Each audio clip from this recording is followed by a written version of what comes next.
YS Jaganmohan Reddy గారి మీద తీవ్ర వ్యతిరేకతతో ఉండే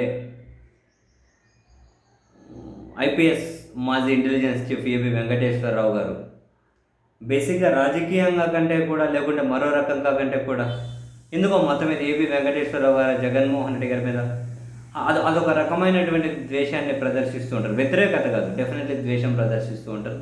సరే, ఆయనకున్న కారణాలు ఏమున్నాయో మనకు తెలియదు, కానీ పోనీయండి.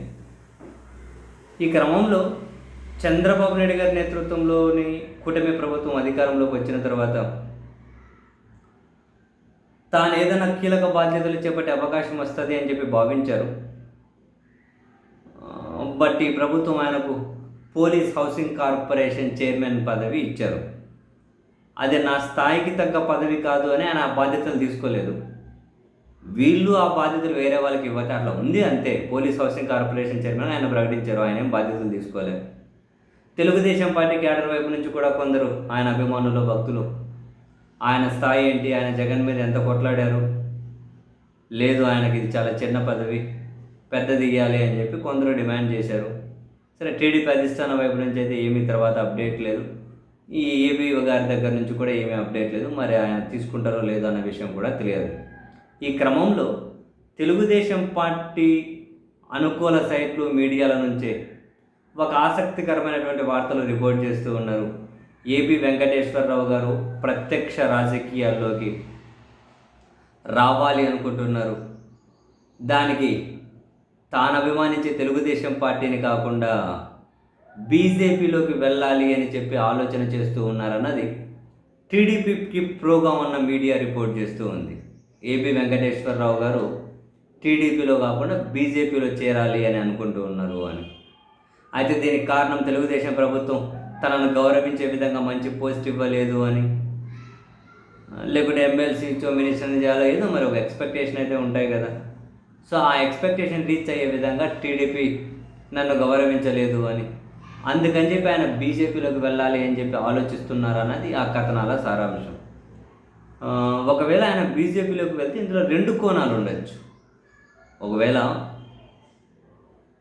ఏబీ గారు కనుక బీజేపీలోకి వెళ్తే రెండు కోణాలు ఉండొచ్చు. ఒకటి, నెక్స్ట్ రాష్ట్రంలో కనుక అధికారం మారి మళ్ళీ జగన్మోహన్ రెడ్డి గారి అధికారంలోకి వచ్చారు అనుకోండి, అప్పుడు ఇంకా చాలా ఇష్యూస్ ఫేస్ చేయాల్సి ఉంటుంది, చాలా కాంప్లికేషన్స్ ఎదుర్కోవాల్సి ఉంటుంది. ఇప్పుడు ఈ ప్రభుత్వం మీద వ్యతిరేకత కనిపిస్తూ ఉంది. మరో మూడు నాలుగేళ్ళు ఎన్నికలు జరుగుతాయి. మరొకవేళ జగన్ గారు అధికారంలోకి వస్తే టీడీపీలోనే ఉండి ఆయన ఎదుర్కోవడం కష్టం అవుతుంది, లేకుంటే చాలా కాంప్లికేషన్స్ ఫేస్ చేయాల్సి ఉంటుంది అని చెప్పి ఆయన ఆలోచిస్తూ అదే కేంద్రంలో బలంగా ఉన్న బీజేపీ పార్టీలోకి వెళ్తే ఒక రక్షణ లాంటిదైనా ఉండొచ్చు, ఒక సేఫ్ సైడ్ ఉండొచ్చు అని చెప్పి ఆయన భావిస్తూ ఉండొచ్చు. ఖచ్చితంగా ఇదే అని అంటలేము. ఒకవేళ ఆయన బీజేపీని చూజ్ చేసుకుంటే ఇది ఒక కారణం కావచ్చు. సెకండ్, ఒకవేళ ఆయన బీజేపీని చూజ్ చేసుకుంటే అలా చూజ్ చేసుకోవడం వెనక కూడా టీడీపీ పెద్దల ప్రమేయం ఉండొచ్చు. ఎందుకంటే ఒక పోలీస్ అధికారి, ఒక పోలీస్ అధికారి అండ్ బీజేపీలోకి కనుక వెళ్తే జగన్మోహన్ రెడ్డి గారి కేసుల విషయంలోనో లేకపోతే మరో విషయంలోనో ఆ బీజేపీలో ఉండి జగన్ గారిని చికాకు పెట్టడానికి ఏమైనా ఉపయోగపడతారని చెప్పి భావిస్తూ ఉండొచ్చు టీడీపీ పెద్దలు. ఇది కూడా ఇదే అని చెప్పి మనం చెప్పలేము. ఈ కోణాన్ని కొట్టిపడేయలేము. బీజేపీలో ఉండి జగన్ గారిని చికాకు పెట్టే ఎత్తుగడ. అండ్ ఇంకొకటి ఏమన్నాం, బీజేపీ పార్టీలోకి వెళ్తే రాష్ట్రంలో ప్రభుత్వాలు మారినా కూడా రక్షణ ఉంటుంది అని చెప్పి ఆయన అనుకుంటూ ఉండొచ్చు. ప్రధానంగా ఈ రెండు కారణాలు కనిపిస్తున్నాయి. కాదు కొడితే నిజంగానే టీడీపీ మీద అసంతృప్తితో బీజేపీతో వెళ్తున్నారంటే ఏమో, దీన్ని కొట్టిపడేయలేము, కావచ్చేమో. సో ఈ రెండు మూడు కారణాలు అయితే కనిపిస్తాయి ఆయన బీజేపీలోకి వెళ్తే. సరే, ఆయన ప్రత్యక్ష రాజకీయాలకు వస్తాను అనే దాని మీద ఆయన ఏమీ డైరెక్ట్గా ప్రకటన చేయలేదు, కానీ టీడీపీకి అనుకూలంగా ఉండే మీడియానే రిపోర్ట్ చేస్తూ వస్తుంది. కాబట్టి ఒకవేళ ఆయన బీజేపీలోకి వెళ్తే ఏ కారణం చేత ఉండొచ్చు అంటే అదిగో ఇలా ఒక 3 కారణాలు అయితే కనిపిస్తూ ఉన్నాయి. చూడాలి. అంటే తనే కాదులేండి, మరికొందరు టీడీపీకి సంబంధించిన కీలకంగా ఉన్న వాళ్ళు కూడా రాబోయే రోజుల్లో బీజేపీలో చేరాలి అనే ఆలోచన అయితే చేస్తూ ఉన్నారు. రాష్ట్రంలో ప్రభుత్వం మారితే ప్రొటెక్షన్ కోసం. సో మరో 1-2 సంవత్సరాల్లో చాలామందికి క్లారిటీ వచ్చేస్తుంది. ఇప్పటికి ఎవరికైనా క్లారిటీ వచ్చినా అధికారాన్ని ఇంకా 4 ఏళ్ళు ఉండగా ఎవరు కోల్పోవాలనుకోరు కదా.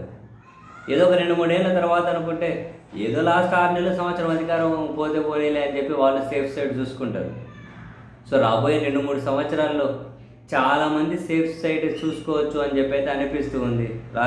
రాష్ట్రంలో రాజకీయ పరిణామాలు కనుక గమనించుకుంటూ వస్తే బహుశా అందులో భాగంగానే ఏపీ వెంకటేశ్వరరావు గారు కూడా ప్రత్యక్ష రాజకీయాల్లోకి వచ్చి ఒక బలమైన పార్టీలోకి వెళ్తే బెటర్ అని చెప్పి ఏమైనా ఆలోచన చేస్తూ ఉంటారా అంటే దీన్ని కూడా కొట్టిపడేయాలి.